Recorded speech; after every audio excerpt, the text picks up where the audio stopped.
My name is Adeline, and at 42, I find myself living a life far removed from the carefree dreams of my youth. My days are a relentless cycle, split between my clerical job and the dwindling family liquor store, a once thriving establishment now teetering on the edge of ruin. The store, nestled in a cozy corner of our neighborhood, had been the pride of our family for decades. It was a time when our name was synonymous with quality spirits, and our monopoly in the area was unchallenged. But as years passed, strict regulations strangled the nightlife, and our primary clientele, hotel banquet halls, pubs, and restaurants, dwindled to a mere trickle. In the midst of this decline stood my father, Harold, a man stubbornly clinging to the past. His management style, if one could call it that, was a recipe for disaster. Debts mounted, yet he persisted with his outdated methods, blind to the changing world around him. 2 years ago, in a desperate bid to salvage what was left of our legacy, I moved back into my childhood home. The liquor store, struggling to stay afloat, became my evening haunt after office hours. Each day as I stepped through its doors, the familiar jingle of the bell was a stark reminder of the burden I shouldered. "Dad, are you drinking again?" I'd often find him behind the counter, a bottle in hand, his laughter a stark contrast to the store's empty aisles.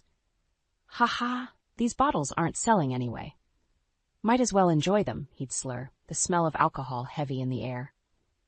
I'd sigh, a mix of frustration and resignation, as I set about cleaning the cluttered store and delving into the books. Our finances were a labyrinth of debts and overdue bills, a testament to years of neglect. Dinner was always a solitary affair, long past 9 p.m., after the day's tasks were done. My parents, lost in their own world, would be asleep, leaving the kitchen and the responsibility of meals to me. Every night, I'd prepare a simple meal, usually instant ramen, and then start prepping for the next morning's breakfast. My mom preferred bread, while Dad was a rice person. It was a small detail, but in our household, even the smallest preferences were my responsibility. Weekends, which should have been my respite, began at the crack of dawn, thanks to my mother, Irene.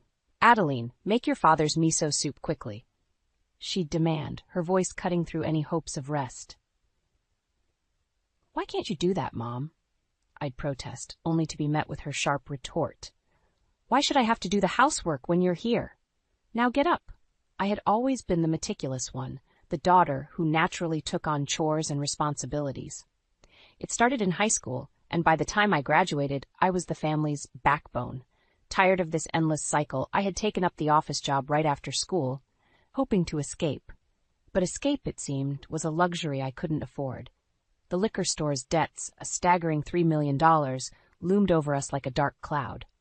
Living frugally became second nature to me. $1 cosmetics, homemade lunches, enduring the cold to save on heating, all in a desperate bid to keep us afloat. One day, as I suggested leveraging the internet to boost sales, my father's response was as predictable as it was infuriating. "Our old way is the best way. I'm not the problem, the world is." His words echoed in my head as I juggled household chores with my attempts to rejuvenate the business. There was never enough time, always a step behind, always just out of reach of a solution. But I was determined. Against my father's resistance, I started online classes, selling rare alcohol from our store. This innovative approach was a hit, especially with restrictions limiting people's movements. Slowly, the business picked up. It was a glimmer of hope in an otherwise dark tunnel. But as our store's name gained online visibility, so too did my workload increase. Free time became a distant memory, yet I pushed on, believing it was all for the greater good. That belief, however, was about to be shattered. The rhythm of my life was an unending dance of duty and disappointment. Each day, I awoke to a world where my efforts seemed invisible to those who mattered most. My family's store, once a symbol of pride, had become a chain around my neck, dragging me down into an abyss of resentment and exhaustion. One particularly grueling evening, I found myself sifting through piles of overdue invoices, the numbers blurring before my eyes. The store was silent, save for the occasional clink of a bottle as my father, Harold, indulged in his habitual drinking. "Dad, we can't keep going like this. We're sinking," I said, my voice a mix of despair and frustration. He simply chuckled, his words slurred. "Ah, Adeline, always so serious. Relax, have a drink. It'll all work out." His nonchalance was like a slap in the face. How could he be so blind? The weight of our debts was crushing, and yet there he sat, drowning his sorrows in the very product that was supposed to be our salvation. The following morning, as I prepared breakfast, my mother, Irene, sauntered into the kitchen. "Make sure you clean the house today. Clara and her husband might visit," she ordered, as if it were the most natural thing in the world. Clara, my younger sister, was the polar opposite of me. Free-spirited, carefree, she had floated through life on a cloud of whims and desires, always landing softly on the cushion of our parents' support. Even after marrying a man as aimless as herself, she continued to lean on our parents financially. As I scrubbed and cleaned, the bitter thoughts churned in my mind. Why was I the one to bear all this? Why did Clara get to live a life of leisure while I toiled away? Later that day, as Clara breezed into the store, her laughter echoed mockingly off the walls. "Oh, Adeline, still stuck in this old place? You really should get out more," she chided, her words tinged with a carelessness that stung. I bit back a sharp retort, focusing instead on the task at hand. The store, now a little busier thanks to my online efforts, demanded my full attention. But Clara's words lingered, a painful reminder of the life I could have had. That night, as I lay in bed, the exhaustion of my double life weighed heavily on me. My parents' indifference, Clara's thoughtlessness, the endless cycle of work, it was all becoming too much. A voice inside me whispered of change, of breaking free, but fear and duty held me back. The next day brought no respite. As I balanced the accounts, my mother's voice cut through the quiet. "Adeline, when are you going to settle down? You're not getting any younger, you know." I looked up, stunned. Was this really what she worried about? Not our failing business, not the crushing debt, but my marital status? "Maybe when our store isn't on the brink of collapse," I replied curtly, turning back to my work. Her scoff was the only response I received. As days turned into weeks, the strain began to take its toll. Sleepless nights, skipped meals, and constant stress left me worn and weary. But there was no time to rest, no time to breathe. The store, the house, my job, they all demanded more of me than I had to give. It was during one of these endless days that I received the news. Clara was pregnant. The family buzzed with excitement, a stark contrast to the chaos that was our reality. "That's great, the first grandchild," I managed to say, a forced smile on my lips. But my mother's next words were like a cold splash of water. "That's why you need to leave the house." I stared at her, disbelief and anger warring within me. "What? Why?" "You need to make room for Clara and her family," my father added, his tone dismissive. I was speechless. After everything I had done, sacrificed, endured, this was how they repaid me? A cold, unceremonious dismissal? The injustice of it burned my chest, a fire that threatened to consume me. But in that moment, something shifted within me. A resolve, steel and unwavering, took root. I would leave, but on my terms, and they would soon realize the true cost of their ingratitude. The decision to leave my childhood home, the epicenter of my lifelong sacrifices, didn't come easy. Yet, as I packed my belongings, each item I tucked away felt like a shard of the heavy chain I was shedding. The house, once a sanctuary of family memories, had morphed into a prison of ungrateful demands and unreciprocated toil. In the midst of my packing, my father Harold stumbled in, reeking of liquor. "What's this? Planning a little trip?" he sneered, his voice dripping with derision. I straightened up, meeting his bleary eyes with a calm I didn't feel. "I'm moving out," I stated, the words tasting like freedom. His reaction was a bitter laugh. "Moving out? And who's going to run the store? Cook and clean? You think you're irreplaceable?" His words, meant to wound, only strengthened my resolve. "You'll have to figure that out, won't you?" I replied, turning back to my packing. The following days were a whirlwind of activity. Amidst the chaos of moving and handling my office work, I still found myself drawn back to the liquor store, the pull of responsibility too ingrained to ignore. One evening, as I was tidying up the store for what felt like the last time, Clara breezed in, her carefree demeanor unchanged. "So you're really leaving us, huh?" she asked, her voice light, almost mocking. I paused, a myriad of emotions swirling within me. "Yes, Clara, I am. Someone else can shoulder the burdens now." Her laughter was a cold echo in the empty store. "Oh, Adeline, always the martyr. Don't worry, I'm sure we'll manage without you." Her words, meant to belittle, only fueled the fire in my heart. My family's true colors were glaringly evident now, selfish, uncaring, and utterly blind to the sacrifices made in their name. The night before my departure, as I sat amidst boxes of my life, a sense of surreal calm enveloped me. The years of being the dependable daughter, the responsible sister, were coming to an end. But as I looked around the room, a wave of sadness hit me. This was the home where I grew up, where I laughed and cried, where I dreamed of a future that was never mine. My mother, Irene, appeared at my door, her expression unreadable. "You don't have to do this, Adeline. We need you here." Her words, so devoid of understanding, stung. "No, Mom, you needed me. You just never realized it." The day I left, the house was silent, an eerie testament to the void I was leaving behind. My parents stood by, their expressions a mix of confusion and resentment, as I loaded the last of my things into the car. As I drove away, the familiar streets of my childhood receded in the rearview mirror. I felt a pang of loss, but more than that, a burgeoning sense of relief.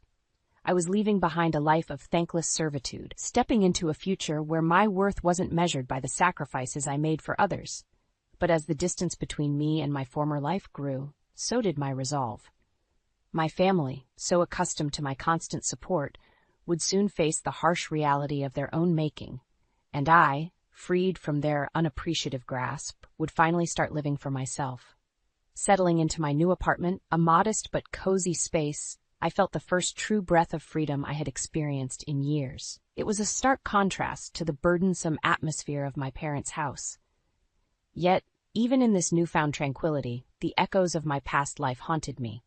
It wasn't long before the reality of my family's dependence on me became painfully apparent. My phone buzzed incessantly with calls and messages from home. Each plea for help, each demand for my return, was a reminder of the suffocating expectations I had escaped. One evening, as I was preparing a simple dinner for myself, my phone lit up with a familiar number. Bracing myself, I answered. It was my father, Harold, his voice slurred and angry. "Adeline, where are you? The store is a mess. We need you here," he barked into the phone. I clenched my jaw, the old feelings of obligation tugging at me. "Dad, I've moved out. You and Clara will have to manage on your own."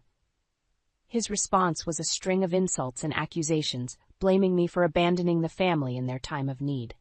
His words were like daggers, aimed to wound, but I had grown a shield of resolve. "I'm not your crutch anymore, Dad. You'll have to stand on your own," I replied, my voice steady despite the turmoil inside. The days that followed were a relentless barrage of guilt trips and emotional blackmail. My mother, Irene, played her part well, lamenting how I could leave my family in such dire straits. "You're being selfish, Adeline. Think about what you're doing to us," she implored during one of her many calls. But the years of neglect and underappreciation had hardened my heart.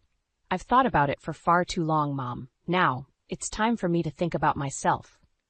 Amidst this tumult, I found solace in my work and the few friends I had kept at a distance over the years. Among them was Marcus, a colleague from the office who had always been kind, but whom I had never allowed myself to get close to. One day, after a particularly grueling call with my mother, Marcus noticed my distress. "Adeline, you okay? You've been looking really stressed lately," he said, his concern genuine. I hesitated, then decided to open up. "It's just family stuff. I recently moved out, and they're not taking it well." Marcus listened intently, offering a sympathetic ear and words of encouragement. His kindness was a balm to my weary soul. For the first time in a long while, I felt seen and understood. But the reprieve was short-lived. The stress of juggling my new life, the constant barrage from my family, and the lingering guilt took its toll. One day at work, as I sat at my desk, the room began to spin. The last thing I remember was Marcus's voice calling my name before everything went black. I awoke in a hospital bed, my head throbbing with pain. Marcus was there, his face etched with worry. "You gave us quite a scare, Adeline. You collapsed and hit your head. How are you feeling?" Tears welled up in my eyes, not from the pain, but from the overwhelming sense of care and concern I had been denied for so long. "Thank you, Marcus. I don't know what to say." Marcus squeezed my hand gently. "Don't say anything. Just focus on getting better. And maybe, when you're ready, think about making some changes. You can't keep going like this." His words resonated deep within me. For so long I had lived for others, neglecting my own well-being. It was time to make a change, to live for myself. As I lay in that hospital bed, the realization hit me hard. My family's selfishness and dependence had nearly broken me. But now, I was on the path to healing and self-discovery. And I was determined to not let anyone pull me back into the abyss from which I had just crawled out. Recovering from the incident at work, I found myself at a crossroads. Marcus's words echoed in my mind, urging me to change the trajectory of my life. It was time to prioritize my health and happiness over the never-ending demands of my family. The decision was made. I would no longer be at the beck and call of my parents and Clara. This newfound resolve, however, did not stop the onslaught of calls and messages, each more desperate and manipulative than the last. One evening, as I sifted through my mail, a call from my mother, Irene, came through. Her voice was shrill, laced with panic and anger. "Adeline, you need to come back. The store is failing without you. We're struggling to keep up." Her plea was a twisted symphony of guilt and blame. "You're responsible for this mess. You can't just abandon your family." I felt a surge of anger, but it was quickly replaced by a steely calm. "No, Mom, I'm not responsible for the years of mismanagement and neglect. You and Dad made your bed. Now you have to lie in it." Her response was a mix of incredulous outrage and desperate bargaining, but I stood firm. The chains of guilt and obligation had been broken. As days turned into weeks, the frequency of their calls diminished, replaced by a foreboding silence. I immersed myself in my work and started exploring hobbies I had long neglected. Life was beginning to have a semblance of normalcy and peace. Then, one day, a call from Clara jolted me back to reality. Her voice was hysterical, a stark contrast to her usual carefree tone. "Adeline, you have to help us. The store is on the brink of closure. We're drowning in debt." Her words were laced with panic and a hint of realization of the gravity of their situation. But it was too late. "Clara, I warned you all. I can't fix years of mistakes and neglect. You need to figure it out," I replied, my voice void of the sympathy she sought. The call ended with Clara's sobs and pleas echoing in my ears, but they no longer had the power to sway me. My family had to face the consequences of their actions, the result of years of taking my efforts for granted. Weeks passed, and the inevitable news arrived. The family liquor store, once a cornerstone of our neighborhood, had closed its doors for good. The failure of the business was a harsh blow to my parents and Clara, a bitter taste of reality they had long avoided. I heard through mutual acquaintances about the chaos that ensued. My parents, unable to cope with their new reality, were consumed by blame and regret. Clara and her husband, faced with the harshness of responsibility, were at a loss, their illusory world shattered. There was a part of me that felt vindicated, seeing them finally reap what they had sown. But there was also a pang of sadness for what could have been if only they had appreciated and reciprocated my efforts. As I reflected on these events, I realized this was not just the end of the family business, but the end of a chapter in my life, a chapter filled with sacrifice and unacknowledged labor. Now it was time to write a new story, one where I was the protagonist of my own life. Life in my new world, unshackled from the chains of familial obligation, was a revelation. My days, once dictated by the whims and needs of my parents and Clara, were now my own. I relished the freedom, the ability to make decisions for myself without the cloud of guilt and manipulation that had hovered over me for so long. But even in this newfound paradise, the specter of my old life occasionally intruded. One day, as I was enjoying a quiet evening at home, my phone rang with an all-too-familiar number. The sight of it stirred a mix of irritation and curiosity.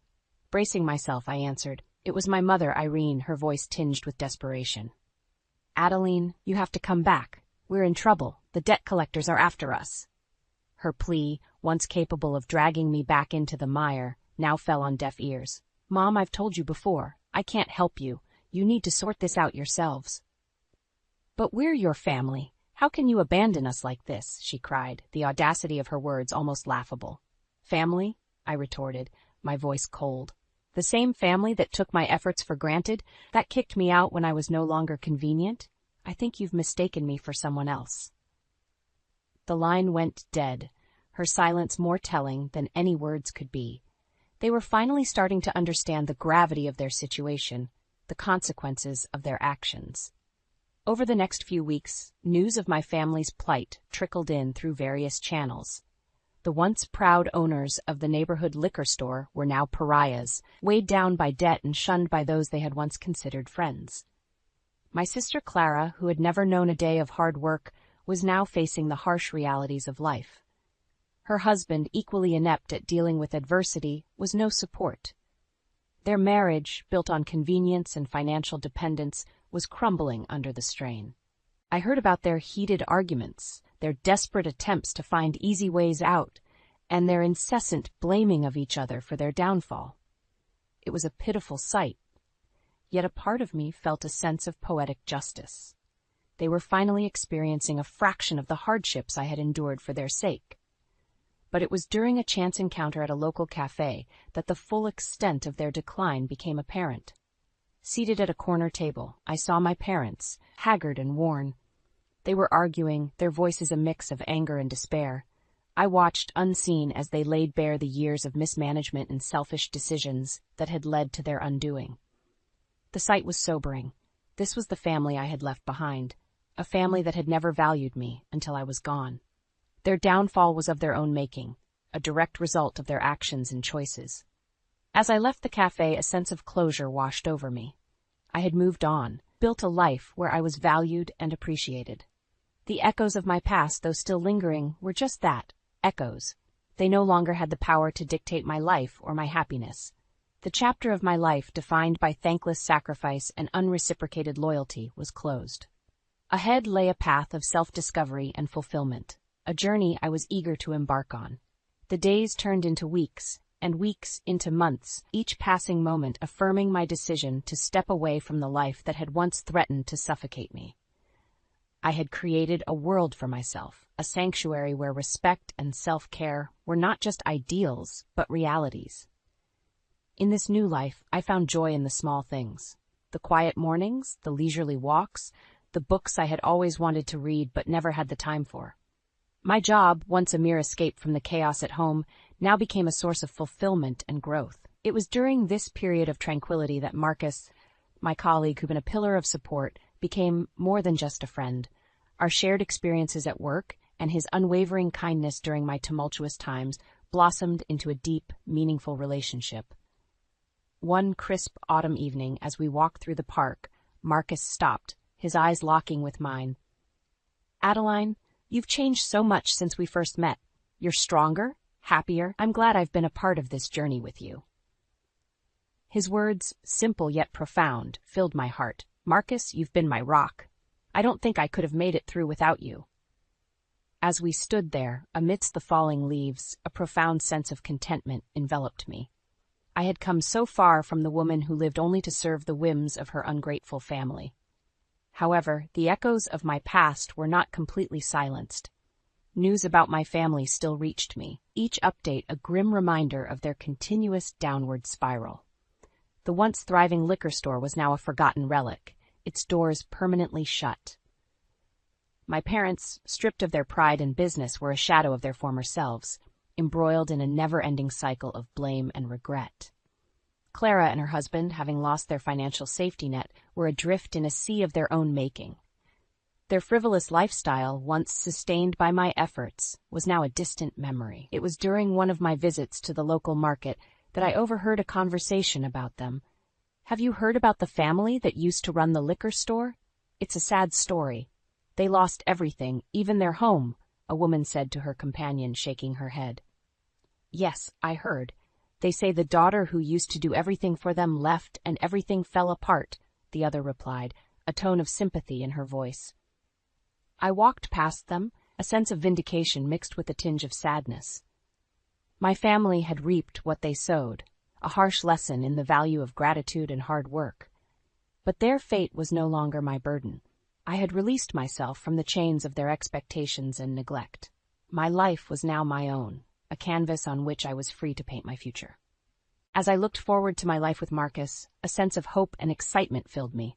We had plans, dreams to chase, a future to build together. The scars of my past would always be a part of me, but they no longer defined me. In the end, the greatest revenge was not the downfall of those who had wronged me, but the life I had built in spite of them. A life of happiness, love, and fulfillment. A life truly worth living.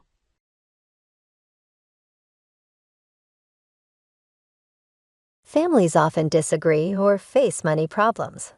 Still, some manage to stay together and live their daily lives. I don't think it's necessary to decide which is happier.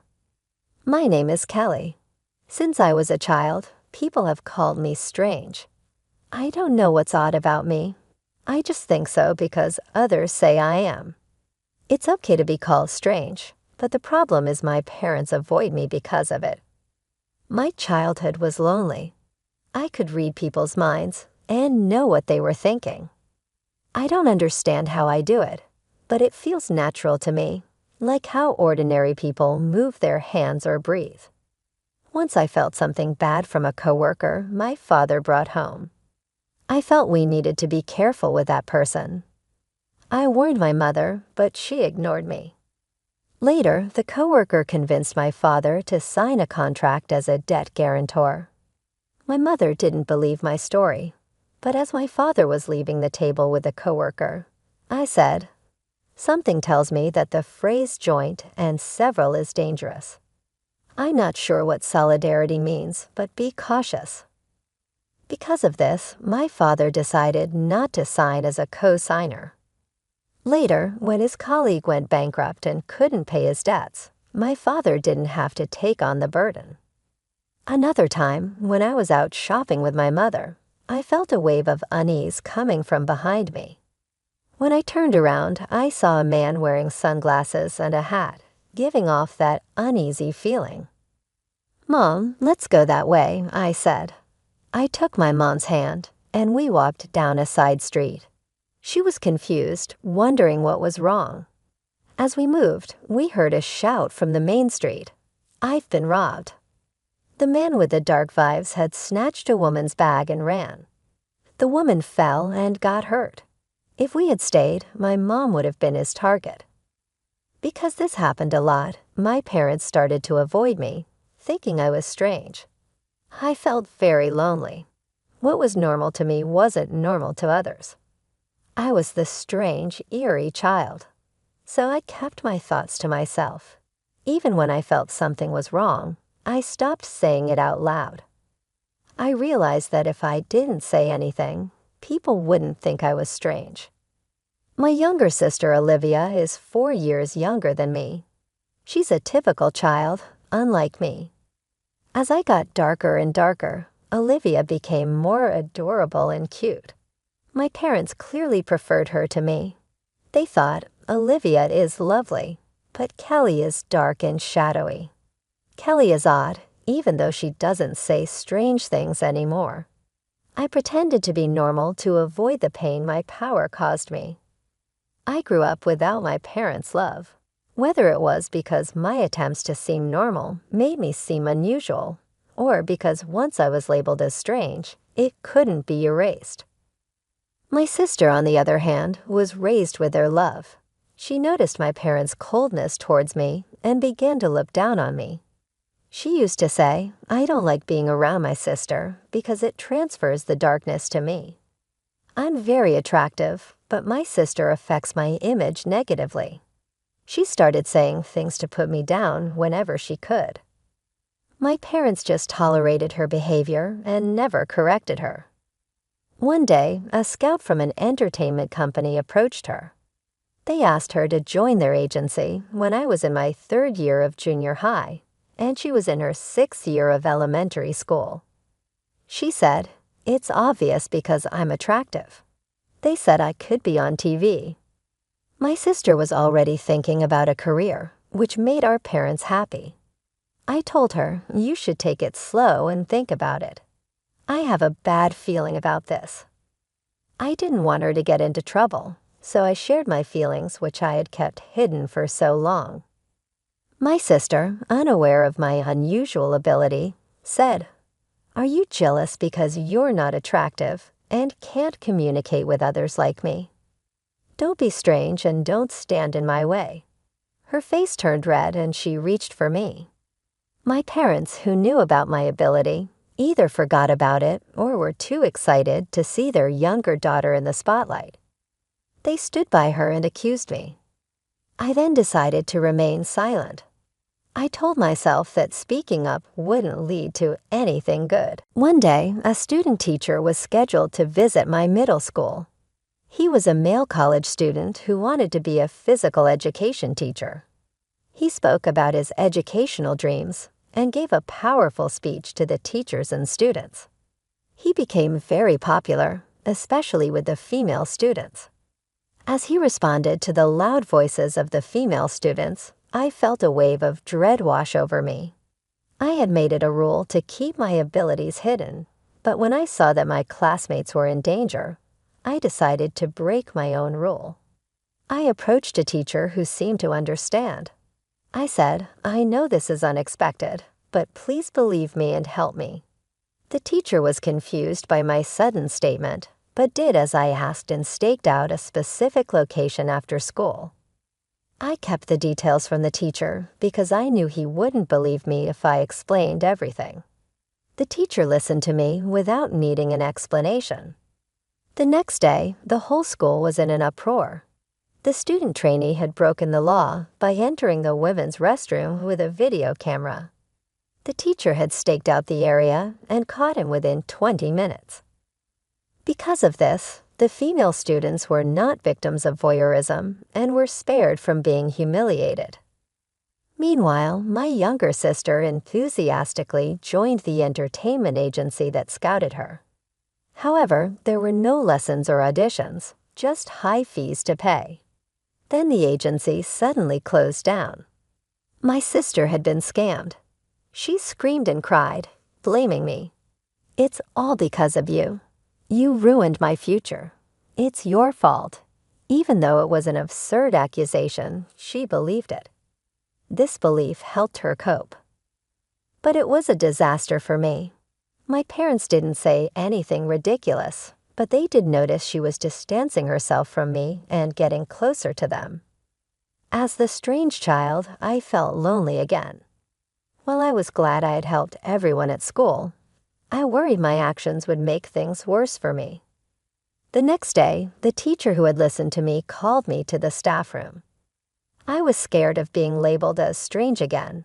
When I entered, the teacher said quietly, "You knew this was going to happen about a week ago, didn't you?" Without warning, I knew it was pointless to lie, so I told him about my mysterious power. It was the first time someone understood what I was going through. The teacher explained that he knew someone with my ability, his aunt. "I've known about her for a long time. I understand you have a lot on your mind," he said. "You'll feel better if you get advice from someone who understands." The teacher then introduced me to Nickel. She looked me in the eyes and said, "It's natural to be concerned, but you don't have to suffer." Her kind, deep eyes seemed to see everything and drew me in. Nickel had the same power as me since childhood and had spent her life troubled and hiding it. Hearing her story, someone who had gone through similar experiences started to free me from my fears and doubts. From that day, Nickel became my mentor, though she laughed when I called her that and said, "Just call me Nickel." Nickel changed my life. I had lived a modest, shadowy existence, hiding who I was, but she transformed my consciousness. Gradually, I began to live my daily life as a normal girl. However, since the incident with the entertainment agency, my sister and I have grown apart. She rarely talks to me, and when she does, it's usually to complain or make fun of me.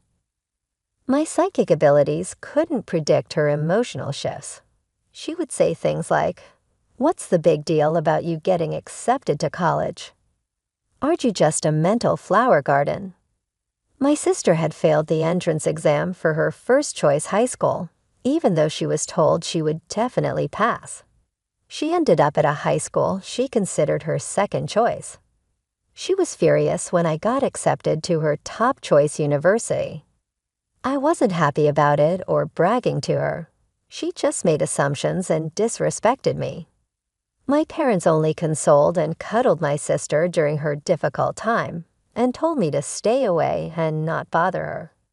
Despite growing up and becoming a better person since meeting Nickel, my sister still didn't seem to like me. I guess my sister doesn't like me unless I'm dark and gloomy. My sister is very intelligent, so it's surprising she didn't pass the high school entrance exam. She was very frustrated and put that frustration into her studies at the high school she enrolled in. She ended up being the top student for 4 years and got accepted into a difficult national university on her first try. She said, "I got into the hardest university. Yours isn't as good as mine." I responded to her satisfied remark with a lighthearted, "Yeah, I guess so." I knew getting too involved with her would be a bad idea. My sister took my light response as an insult and lashed out at me. My parents were scared of her temper and could only watch and worry when she got like that. They blamed me, calling me a liar and a troubled daughter. I wanted to argue about which one of us was really the troubled daughter, but I kept quiet because I didn't want to make things worse. Aside from my sister, I was nearing the end of my college career and needed to decide about my life. I'm not as dark and withdrawn as I used to be, but I'm still not sociable and doubt my ability to form successful relationships. My ability to sense people's negative emotions makes it hard. I can understand positive feelings, but negative thoughts hurt me. I've been overwhelmed by negative emotions at school and almost stopped trusting people. I was worried if I could do well in a corporate job. I talked to my mentor Nickel about this. I was sure she faced similar challenges and wanted to know how she overcame them. She said, "I went through the same difficulties you're facing now. Maybe you should do something like I did." She told me she had spent a long time working as a fortune teller or counselor, helping people with their problems. She said, "With your ability, you can really help others and contribute to the world." Working freelance means you don't have to be part of an organization and don't have to deal with people's emotions or relationships, which you're afraid of. It's the perfect job for people like us. I decided to pursue the same job with my mentor's encouragement. She showed me how to do the job and find customers. Thanks to the internet, I can now work from home. When I told my parents and younger sister that I would work from home instead of getting a job after graduation, they asked, "What exactly is it? What kind of job is it? What type of work is it? Then at least you should do our housework. What about living costs?" I expected these questions, but I was disappointed they weren't more supportive. While I understood their expectations for housework and money, it still made me sad. I could see my sister disrespecting me even more in the future, which added to my sadness. So my life as a work-from-home employee began. There were no job offers at first, and it was a trial and error process. But with my mentor's help, I gradually got work. I couldn't contribute money to the household for about a year, so I focused on housework. My father was not pleased, but my mother was relieved and kept him in check. When I finally contributed money after about a year, my father mocked me, saying, You finally got some money, didn't you?" Despite this, the amount of housework I had to do did not decrease, and my life remained the same. 3 years later, my sister graduated from university and decided to work for a foreign company. The pay was good, and she told me, "Unlike you, I'm not a parasite. I work outside the home." She mocked my work-from-home job, saying, "I have no idea what you're doing. Working from home isn't that just for fun? You're a parasite in your own home. My pay will increase, and I'm sure I'll be making 15 times more than you. Someone like you could never make that much money." After a year and a half, my sister was promoted to chief and continued to brag about her good salary. However, she didn't contribute anything to the household or help with any chores. She left the laundry, cleaning, meal preparation, and everything else to my mother and me.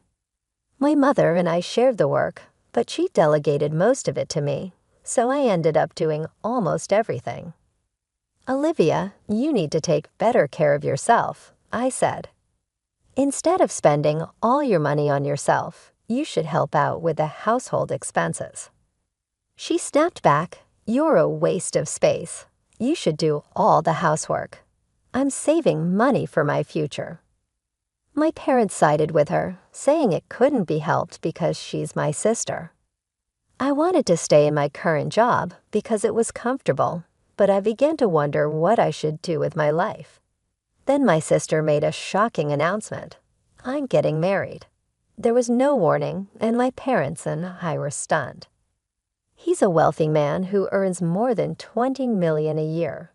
Oh, I'm sorry I became happy first, sister, but isn't marriage just a pipe dream for someone like you? She said. She brought her boyfriend over the following Sunday. When the day came, we were in a state of panic due to the rapid events. The man she brought was young, dressed in a suit and tie, and looked capable. My name is Michael. It's a pleasure to meet you. I've come to propose to Olivia, he said with dignity and politeness.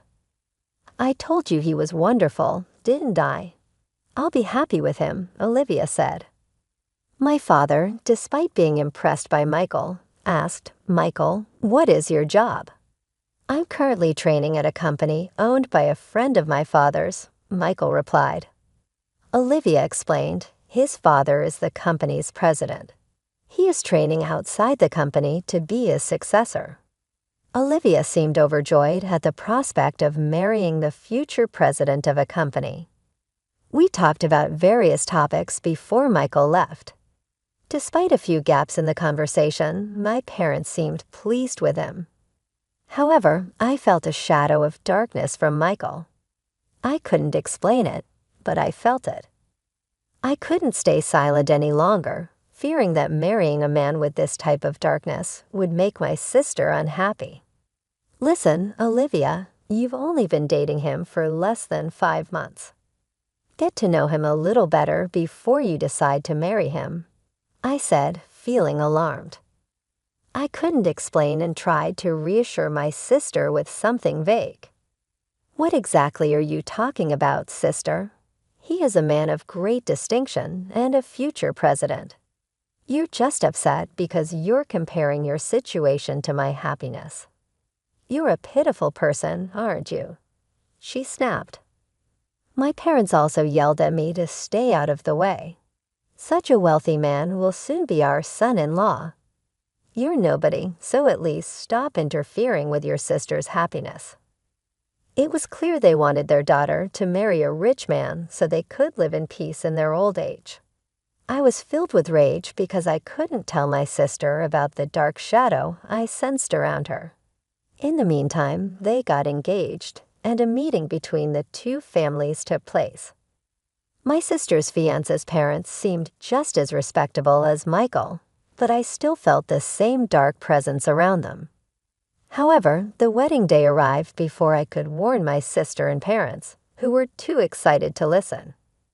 The president of our company is attending today's reception.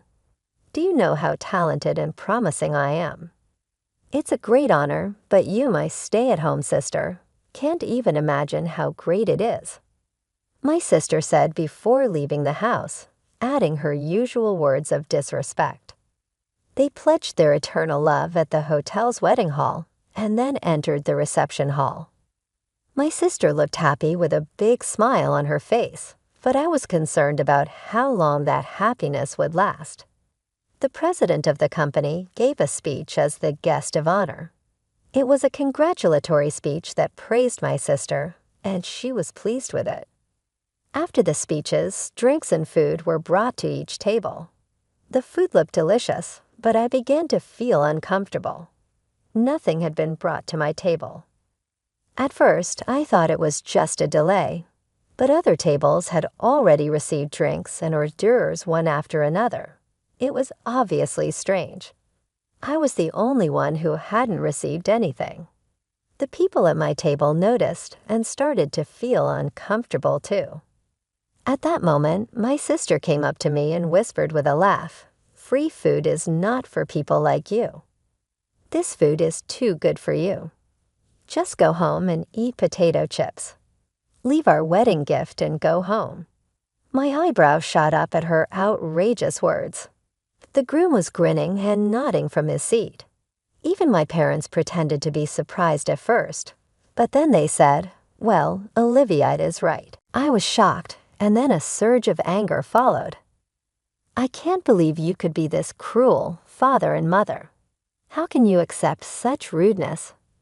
I said. My parents gave me a bitter look, but didn't scold my sister.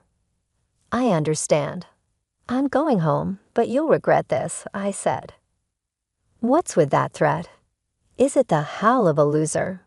My sister mocked. The hall buzzed with excitement at this turn of events when a man stood up suddenly. "I'm the groom's brother, Larry. My brother and parents are scum, but the bride is even worse. I can't take it anymore," he said. Larry continued, "Father, your company went bankrupt half a year ago, yet you still pretend to be its president. You're trying to take advantage of your daughter-in-law and her family. Michael, you can't be president anymore either. You're unemployed and trying to leech off your wife." The buzz in the hall grew louder at Larry's words. My sister, turning bright red, yelled, "What do you mean you cheated me? What do you mean you're unemployed?" Her face gradually turned from red to blue, and her eyes filled with tears. My parents were also clueless and began screaming. The screams of my family echoed through the hall. Both the groom and his parents were stunned and silent. In fact, before the wedding, I had received Larry's confession and apology.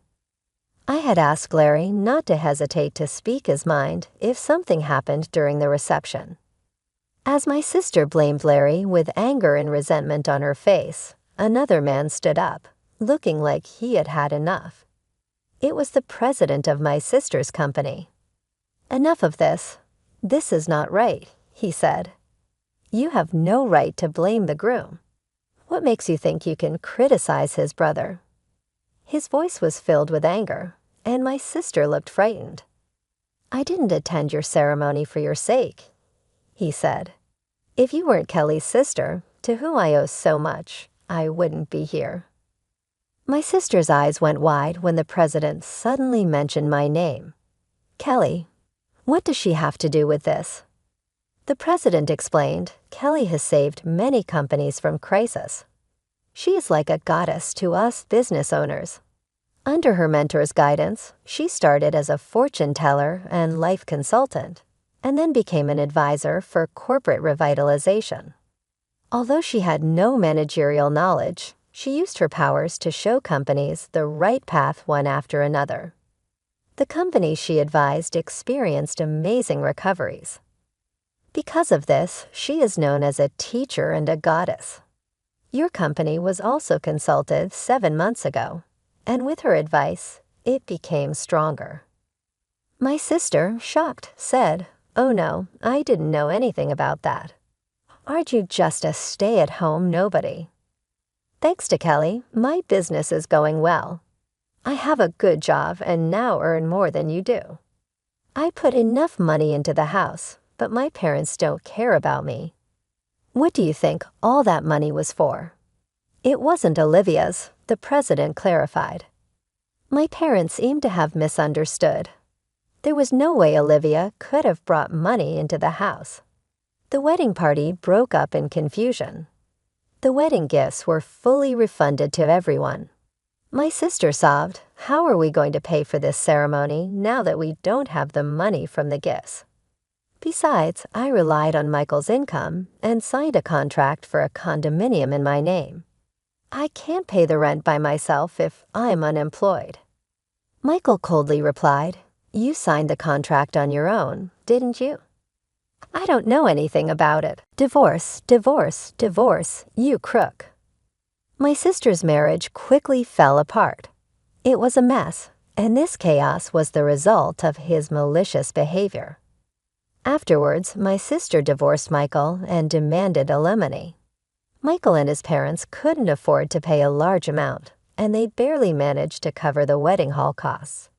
They couldn't afford the condo they had signed for, so it was canceled before they ever lived in it. However, the loan balance remained a heavy burden on my sister. The outrageous behavior at the wedding spread quickly among the company officials who attended. My sister lost credibility, and the company president demoted her to a lower position. She lost her pride as an elite employee and wanted to quit, but she had to keep working to repay the loan. She ended up doing trivial work in a basement reference room, work that may or may not have been important. Michael and his parents failed in their attempt to leech off my sister. They are now struggling to make ends meet by working day jobs. Larry, Michael's older brother, separated himself from his parents and younger brother. My parents easily gave up on my sister when she hit rock bottom and came to me for help. But I said, I don't want to be pushed around by you guys anymore. I'm cutting you off. Goodbye. With that, I left home, signed a lease on a new apartment, and began a new life. I took in my sister, who had fallen on hard times and was struggling to make ends meet. Her salary had been drastically reduced, and she couldn't afford to contribute to our parents' household. Naturally, I also stopped putting money into my parents' house. Unable to lower their standard of living, my parents quickly became exhausted and complained every day. My business is going well, and I am helping many companies and people positively. After the wedding incident, I started dating Larry, and he recently asked me to be his girlfriend. If things continue as they are, marriage is on the horizon. I can't wait to build a happy life with Larry, who has a clear heart and no dark shadows.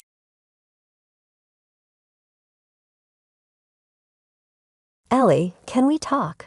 His voice was low, hesitant. I nodded, leading him to a private corner. What is it, Jack? I asked. I'm sorry, Ellie, for everything. I was wrong, so wrong. Can you ever forgive me? His eyes searched mine, looking for a hint of the softness he once knew. Jack, I forgave you a long time ago, for my sake, not yours. But forget and forget are two different things. What we had is over, and it's staying that way. He nodded, a resigned slump to his shoulders. Can I see Danny? I want to try to be a part of his life again. I hesitated, thinking of our son who had grown so much in the absence of his father. I'll talk to Danny about it. If he wants to see you, then I won't stop him. But it'll be his decision. Later, when I asked Danny, he shook his head, his decision firm. I don't know him, Mom. I don't want to. Jack had made his bed, and now he had to lie in it, far away from us. In the meantime, the salon grew into a chain. I wasn't just fixing nails anymore. I was setting standards in the beauty industry. The profits were more than I ever dreamed, but what truly fulfilled me was planning to open a network of schools teaching manicure techniques. Danny, now in high school, had taken up art, his talent blooming under the care of his teachers and his proud mom. Watching him at his easel, brush in hand, creating worlds more colorful and kind than the one we'd fought so hard to mend, I knew I'd made the right decisions. My boy was going to be all right. We both were.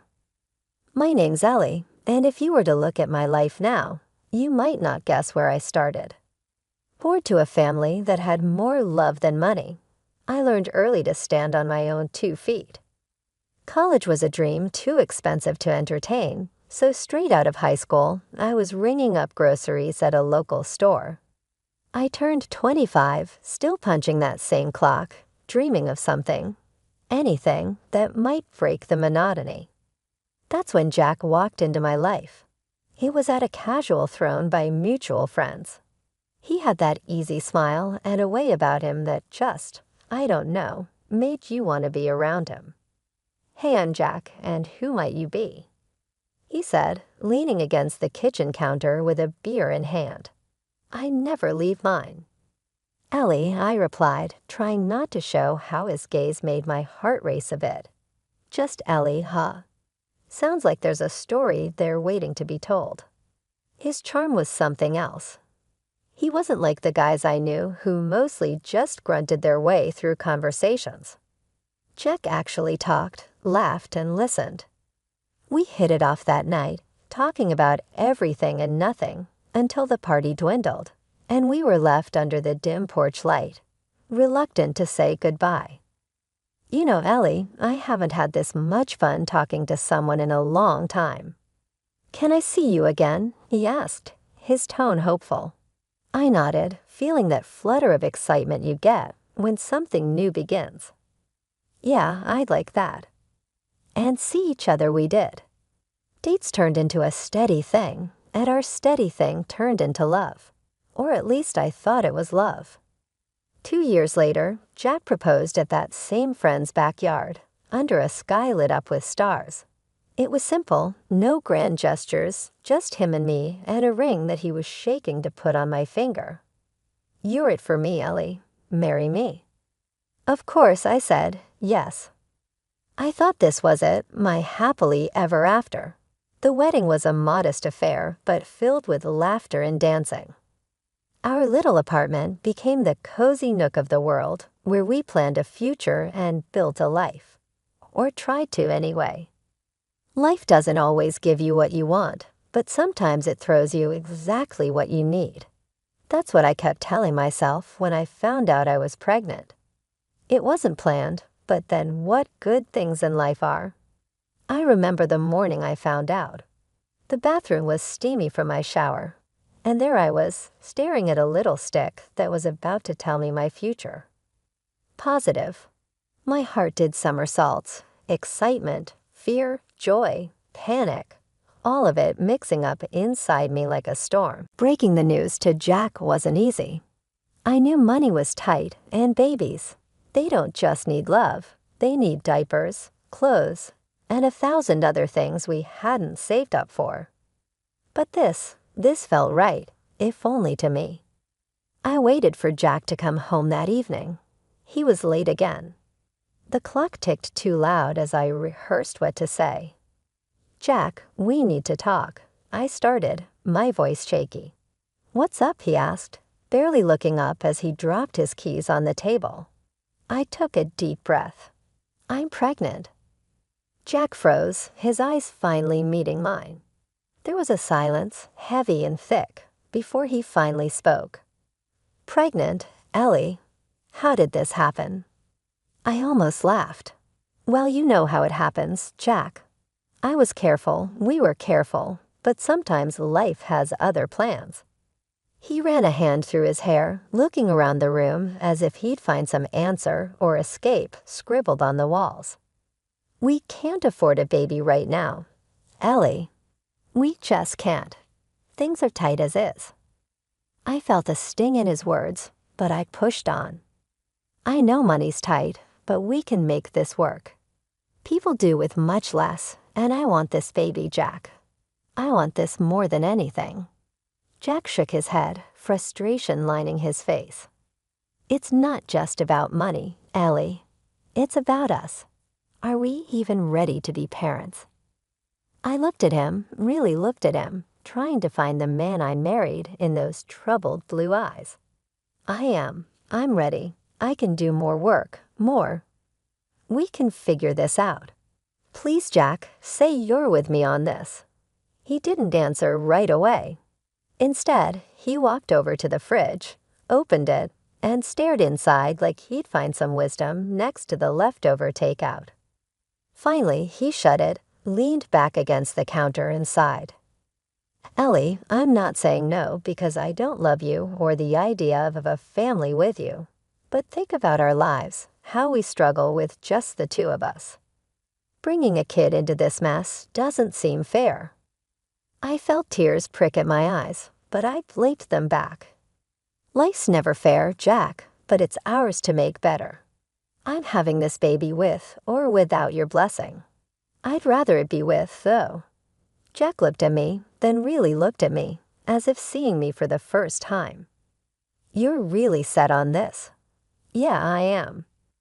The birth of our son Danny should have been the happiest moment of our lives. But for Jack and me, it was the start of the hardest times. Jack's absence grew more noticeable every day. He was either at work or just not there mentally.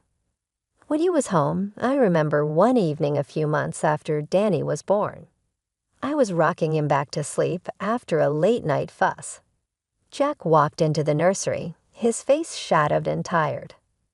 "Ellie, we need to talk," he said, barely above a whisper. I looked up, holding Danny a bit closer. "What's up?" My voice was tired, worn out from nights of little sleep and days filled with too much alone. "It's about this." He gestured vaguely around the room, his face strained. "It's about us, about me. I can't do this. It's too much." I felt a chill run down my spine. "What do you mean you can't do this? Talk to me, Jack. What's going on?" Jack paced a few steps, then stopped, facing away from me. "I'm just overwhelmed. I'm always at work, and when I come home, there's just so much noise, so much need. I thought I could handle it, Ellie, but I can't. I'm not cut out for this father stuff." His words stung, but they weren't a surprise. I'd seen it, the distance, the disconnect. "So what are you saying? You want out? You want to leave your son?" "No, not leave." He struggled to find the right words. "I just need space, Ellie. I need to breathe." That's when I decided I needed more than just to wait around for Jack to come home. I started studying to become a nail technician. The local community college offered night classes, and my mom agreed to watch Danny. I'd study after putting Danny to bed, practicing on plastic hands until my own fingers ached. Finally, I got my license and set up a little studio right in our home, converting our rarely used dining room into a salon. I started taking clients during the day. It wasn't easy juggling a new business and a baby, but it gave me a sense of purpose, something that was just mine. The money I made was modest at first, but it grew as my reputation spread. I poured my heart into every set of nails I did, every client I talked to. It wasn't just about the money, it was about being Ellie again. Not just Danny's mom or Jack's wife, who needed to be handled with kid gloves. When Jack got promoted to head the meat purchase department at the canner, it meant we had to move. It was a big step up for him, but for me, it felt like starting from scratch all over again. We found a small house to rent in the new city, and I set up my nail salon right at home, hoping to attract some local clients. The adjustment wasn't easy. I spent days walking around the neighborhood, handing out flyers and introducing myself. Slowly, clients started trickling in, drawn in by word of mouth and my promise of a neighborly touch in their beauty routines. But Jack wasn't happy.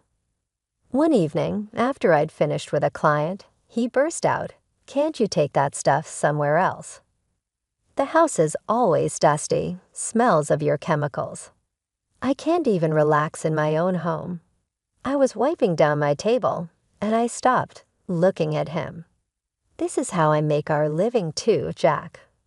My clients are important to me." "Yeah, well, it's annoying," he snapped before storming out, leaving me standing in a silent house that suddenly felt too small for the both of us. Despite the rough start, my salon began to pick up. I was making good money, enough to think about renting a space outside our home. But the thought of starting in a new location with the risk of not attracting enough clients weighed heavy on me. One day, I mentioned it to Jack, trying to gauge his thoughts. "I'm thinking about renting a space for the salon. It might be better for us, for the house," I said. He just shrugged, his mind on other things. "Do what you want, Ellie. Just make sure it doesn't come back to bite us." His indifference stung, but it was nothing new. Jack's life was changing too. With his bigger salary, he started taking more care of himself, hitting the gym, buying fancy clothes, and attending social events. Events I was never invited to. One night, he was dressing up for another one of those parties, and I couldn't help myself. I had to ask, "Why don't you ever take me with you?" He looked at me through the mirror, a frown lining his forehead. "Ellie, look at us. You're not cut out for that crowd. They're educated, polished.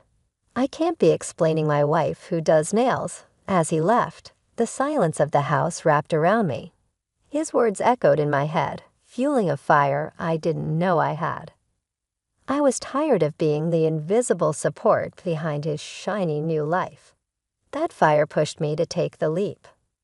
I used almost all of my savings, $70,000, to open my own salon in a small but bright space downtown.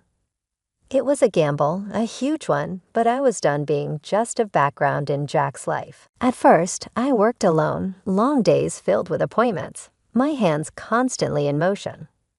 The salon slowly gained a reputation for quality and care, and soon I had enough clients to hire 2 more technicians.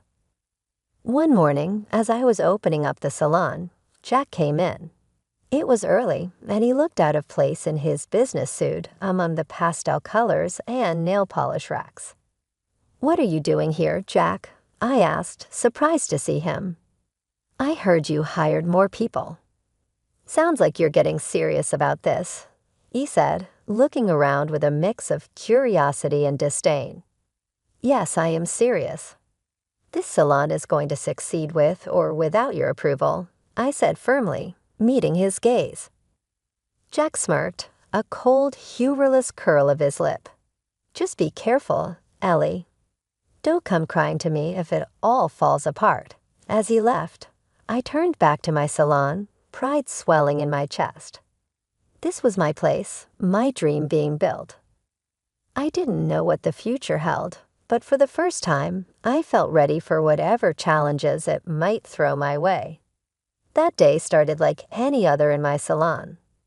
I was setting up for an afternoon of appointments, feeling good about where things were headed. Just as I was enjoying a rare quiet moment, the door chimed, and in walked Jack, my husband, with a woman I'd never seen before. She was polished, blonde, and carried herself with an air that filled the room. I thought maybe Jack had brought a new client, so I put on my best professional smile and went to greet them. "Hey, Jack, who's this with you?" I said, keeping my tone light and friendly. Jack didn't return my smile. His face was all serious as he introduced her. "Ellie, this is Linda. She's going to be my wife." My heart skipped, stumbled, then plummeted. "You're what?"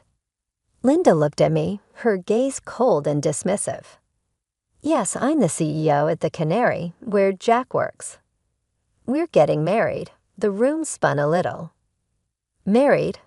But Jack, what are you talking about?" "We're married." Jack's eyes were hard, not like the man I remembered marrying. "Ellie, I'm going to be filing for divorce. Linda and I are better suited for each other. She's smart, educated, wealthy." His words felt like punches, each one knocking the wind out of me. Linda chimed in, her voice dripping disdain.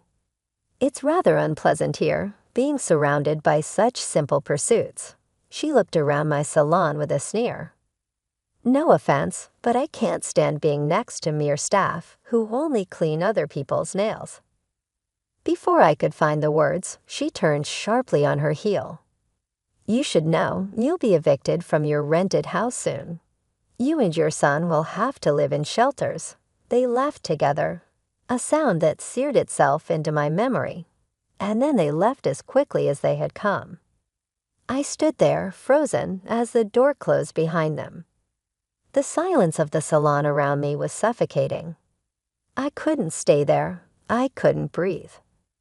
I canceled all my appointments for the day and headed home, the weight of their words crushing me with every step. When I got to the house, it was too quiet. I found a note from Jack on the kitchen counter.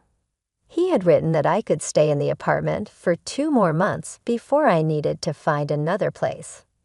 No apologies, just cold instruction, as if our life together meant nothing. The realization that I was alone, truly alone, in this strange city with my son hit me hard. I slid down against the wall, the paper crumpling in my hand, tears finally breaking through. How had everything come undone so quickly? But as I sat there on the floor, something shifted inside me. Anger simmered up, burning away the initial shock and hurt. I was down, but I wasn't out, not by a long shot. I had my son to think about, a business that needed me. I focused all my energy on the salon. I started by blasting social media with posts, offers, and before and after photos of my clients. I printed flyers and distributed them all around the neighborhood, offering deals for first-time visits. It didn't take long for the word to spread and for my booking calendar to fill up. We were booked solid for 3 weeks straight, and I had never been busier or more motivated. I moved us into a small apartment right above the salon. It wasn't much, but it was ours, and it was enough. From our windows, we could see the life of the street below, and I liked the closeness of it all. Work just downstairs, home up here. It felt compact, manageable. The divorce dragged on, ugly and draining. Jack claimed Danny wasn't his to get out of paying child support. That forced us into a DNA test, which only proved what I already knew. Jack was the father. The court didn't take kindly to his antics and ordered him to pay up for child support. It was a small victory in the midst of a lot of pain. Despite the chaos, the salon became my refuge. I threw myself into my work, arriving early to open up and staying late to clean up, making sure every part of the business ran smoothly. My hands were constantly in motion, painting, filing, shaping. It wasn't just about nails. It was about rebuilding my life one appointment at a time. One late evening, as I was finishing up with my last client, Maria, she caught me off guard with a question. "Ellie, how do you do it? Stay so strong." I paused, looking at her through the mirror, a smile tugging at the corner of my lips despite the tiredness. "What choice do I have, Maria? Life doesn't stop for you, even when it feels like yours has stopped. My boy needs me, and I need to be strong for him." Every day was a battle, but every day also brought small victories. My client base grew, and the community support was overwhelming. They came for the nails, but they stayed for the camaraderie. And my salon became a little sanctuary, not just for me, but for many of the women in the area. One afternoon, as I balanced my books, checking the numbers and planning for the future, I realized I was actually doing it. I was making it on my own. Financial independence was within reach, and it tasted sweeter because I knew every penny was earned through my own sweat and tears. The salon buzzed around me, filled with laughter and chatter, a stark contrast to the quiet of my legal battles and personal struggles. But it was this buzz that kept me going, that reminded me every day that no matter how tough things got, I had a community, a purpose, and a plan. As I locked up for the night, turning the sign closed, I felt a sense of accomplishment wash over me. The street was quiet, the night settling in. I looked up at the apartment windows where Danny was probably asleep by now, and I felt a surge of determination. It was a regular Tuesday morning when the peace of my salon was disrupted by Laura, one of my regulars who lived in the high-rise across the street. She burst through the door, a look of distress etched across her face that I hadn't seen before. "Ellie, you won't believe what they're doing now," she gasped, clutching her purse tightly against her chest. "What's happened, Laura?" I asked, my hands pausing on the nail file I was holding. "It's the Canary, your ex's place. They've dumped a whole busload of illegal workers into our building, and now they're planning to set up temporary housing right in the park next door." Her voice was shaky, tinged with anger and worry. The news hit me like a truck, not just because the park was where the neighborhood kids played, including my own son, but because of the sheer disregard for our community. My salon's clients, who were already seated and overhearing our conversation, began murmuring among themselves, their faces clouding over with concern. At that moment, something inside me clicked. I couldn't sit back and let my neighborhood be overrun and unsafe because of the canary's irresponsible actions. I also saw a chance to right some wrongs Jack had helped bring about. "I'll tell you what we're going to do," I began, my voice growing firmer as I spoke to the room. "We're going to stand up to them. We're going to show them that they can't just push us around. We live here. Our kids play here. We matter." Heads nodded, and the room filled with a new energy, a collective resolve. "I'm going to organize a meeting here tomorrow. We'll plan our next steps. Tell your neighbors, bring your friends.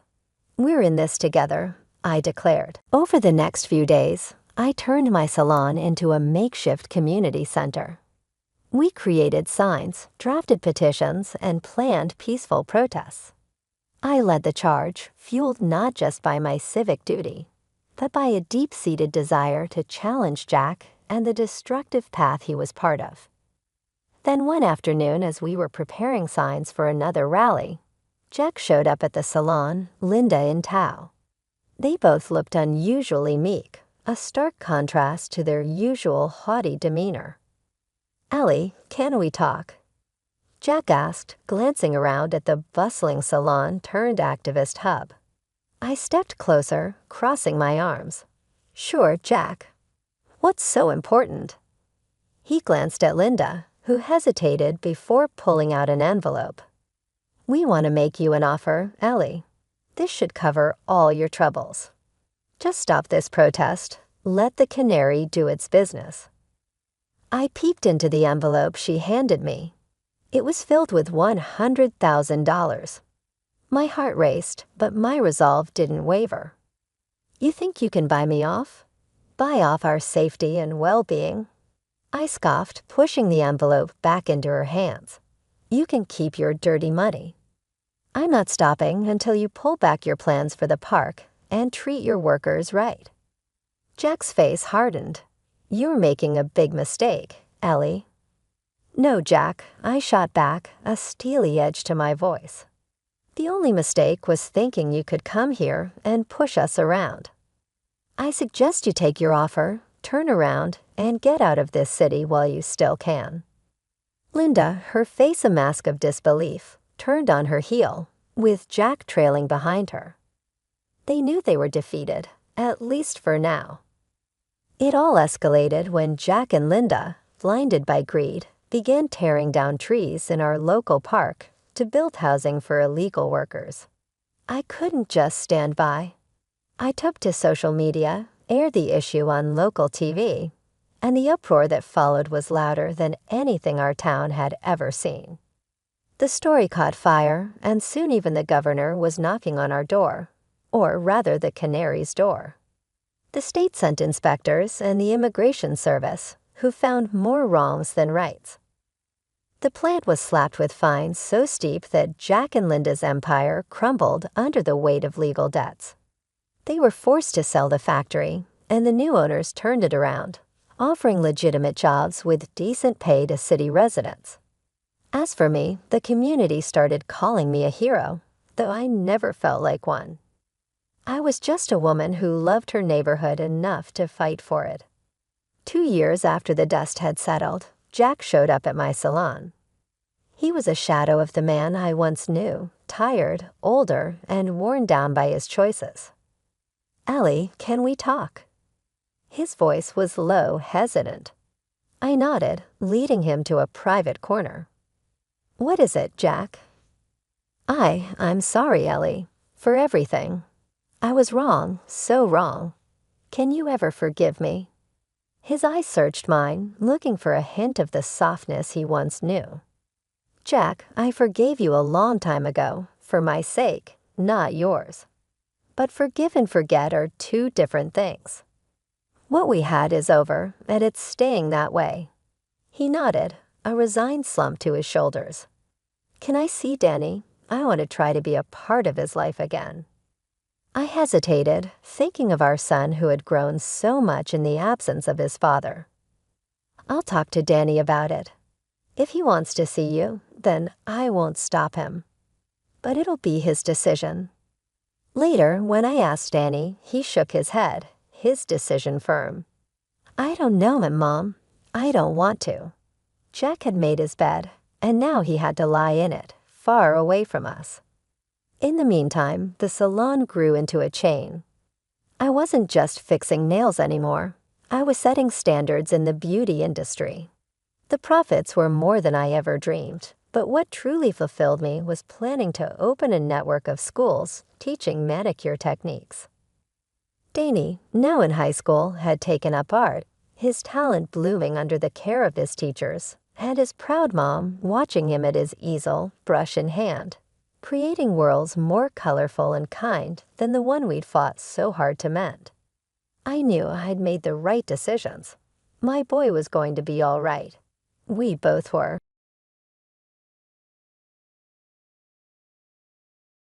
My name is Laura, and I'm 43 years old. I've been married to my husband Jack for 12 years. He's the same age as me, and we used to work together. Now we work in different branches, but we were in the same department before. Jack is a responsible person and is admired by his team. He's a bit vain and doesn't like to show his weaknesses. He was confident, flashy, and very masculine. His work performance was excellent, and his bosses expected him to get promoted easily. On the other hand, I'm more low-key and not very noticeable. I was surprised when Jack pursued me passionately because our personalities are so different. After dating for 3 years, he proposed to me with a big bouquet of roses. I had never felt so loved by a man before, so I accepted his proposal right away. I couldn't wait to start our wonderful life together. However, we ended up living with my in-laws without any prior discussion. I wanted to refuse, but Jack was firm about it. "My parents are good people, so everything will be fine," he said. He explained how much they were looking forward to living with me, so I couldn't refuse. We've been living with his parents in their home for the past 12 years. Life was unimaginable when we first got married. "Laura, you've forgotten to clean the entrance again." My mother-in-law would nag as I finished making breakfast for everyone. This happens every day. "I'm sorry," I would say. I would apologize, but she would reply, "Just saying sorry isn't enough. If you understand, go do it right away." Even though I had to go to work, I was treated like a servant every morning for the past 12 years living with my in-laws. I've been forced to wake up at 5:30 a.m. to cook breakfast and clean. My mother-in-law, who is a housewife, should have time to do housework herself, but she doesn't. I rush through the morning chores, go to work, come home, and immediately start cooking dinner. By the time I go to bed, I'm so exhausted that I almost pass out. This has been going on for so long that I've become weak and often feel unwell. The cause is probably stress. Do the cleaning properly. I don't want the neighbors to think we're neglecting it. My mother-in-law would say as she relaxed in the living room, eating the breakfast I made. "If you don't finish quickly, you'll be late for work," she would add. Even with this going on, my husband never once stood up for me. My father-in-law would hide behind his newspaper and pretend not to see. Since moving in with my in-laws, I've been subjected to terrible mistreatment. The stress has caused my weight to drop drastically, and I now look unhealthy. My period stopped due to my sudden weight loss, and I couldn't get pregnant. Despite being the cause of this, my mother-in-law continued to blame me. Before getting married, I cared about how I looked and was healthy. Now there's no trace of that. The stress from the mistreatment and the shock of seeing my reflection in the mirror make me feel depressed. I had become completely submissive to my mother-in-law. I lost all motivation and couldn't bring myself to leave the house. It was during that time that I received news of my father's death. He had suddenly passed away in an accident. I hadn't been back to my parents' home in a long time because my mother-in-law and husband would criticize me for wanting to go. I deeply regret not visiting more when I heard that my father had passed away. My parents' home is about an hour's drive from my in-laws' house, so it's not too far away. I asked them if they would come to my father's funeral. My father's funeral is happening, I said. Well, we won't be going. Just have your family there, okay. They cut me off before I could finish speaking. I never thought they could be so heartless. I simply replied, I understand, as I held my trembling shoulders from anger and sadness. Many people attended my father's funeral. He was self-employed and knew a lot of people. Everyone who came to the funeral shed tears, showing how much my father was loved. Laura, it's been a while. You've lost so much weight. What happened? My mother, who I hadn't seen in a long time, was surprised at my thin appearance. Oh, it's nothing, I said. You're not sick, are you? I can't bear to lose you too. My mother, who had just lost her husband, thought I was ill and started crying. I'm not sick, Mom. I'm fine. Don't worry, I calmed her down and we took a break in the waiting room. Well, if you're not sick, what is it? She asked. I thought about my interactions with my mother-in-law and husband. Even when they learned my father had passed away, they didn't say a single thing to comfort me. Anger bubbled up inside me, and I decided to tell my mother about my life with my in-laws. Actually, I've been experiencing what you might call bride bullying. I'm just so tired, I said, looking down. She looked at me with a worried expression. I'm glad you're not sick, but I can't relax at all. Is that the reason you haven't been visiting as much? I nodded, and my mother handed me a piece of paper. Read it for yourself and think carefully about what to do next. The paper she gave me was my father's will. My meticulous father had left a will in case something happened. It included information about inheritance as well. I found out I would get $950,000. You could decide how to use it, my mother said. I was shocked by the large amount, but at the same time, I felt hope. I could finally leave my in-laws' home. With this money, I could build a house and start a new life. I went back to my in-laws' house and did the housework as usual. On days when I had plans, the house got messier than usual. It couldn't be helped since there was no one to clean. As I silently did the housework, I thought about the $950,000 I had inherited from my father. I resented my mother-in-law, but I still wanted to be with my husband. I decided to be honest about the large inheritance and suggest we move out of my in-laws' house. I have something to talk about. I began speaking with my husband after my in-laws had gone to bed and we were alone. Yeah, so what's up? He asked. It's about my dad. It turns out I'm going to inherit his estate. Oh, really? How much? Well, it's $950,000. When I told him the amount, my husband looked shocked, as if he couldn't believe it. What? Are you serious? Yes, $950,000. When he understood, he was delighted. Wow, he left that much for you. That's so generous. So about what to do with the money.